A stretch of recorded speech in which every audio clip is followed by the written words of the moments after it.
Hi, I'm Lydia Phillips. This is my reflection for Education 563, Youth and Digital Literacy. I, according to Prensky, would be a digital native because I was born after 1980. But what that means to me as compared to calling our current students digital natives is pretty different because my relationship with technology has varied throughout my life. So we had a personal computer growing up, but we used it predominantly as a gaming device that me and my siblings fought over, and not necessarily as this tool to create and to learn and to grow as human beings. And so the first personal laptop that I had would have been in college, which I used mainly for note taking and word processing, for turning in reports and things like that. But it didn't go much further than doing that and then starting to connect on social media because sites like MySpace and Facebook existed, which were obviously really amazing. Um, I think that new literacy practices should be surrounding kind of like the personal brand and statement that you create about what you post and why you post and how you post.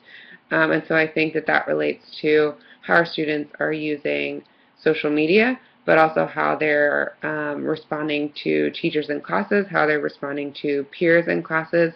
I think that there's a lot of literacy skills um, from a socio-emotional perspective, which is in one of the articles that we read, that we don't typically think to address with digital literacy, but it is necessary.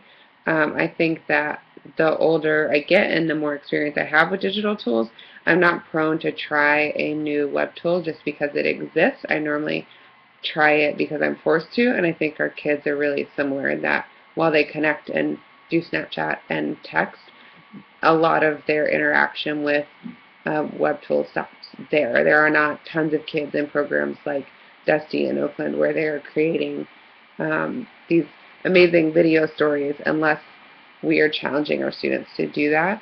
And so I think um, when Bennett and Motant said, what underpins all of these conceptions of modern life is the idea that advances in technology are creating societal changes which require new approaches and practices.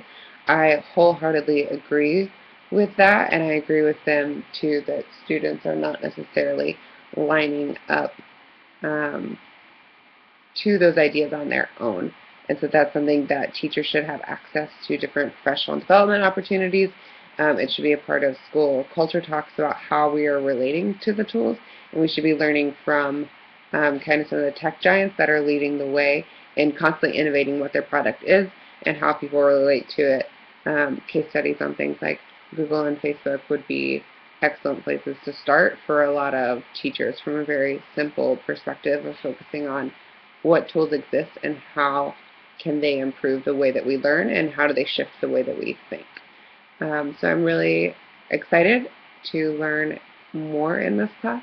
I think I will be challenged, and I hope that I get better at video.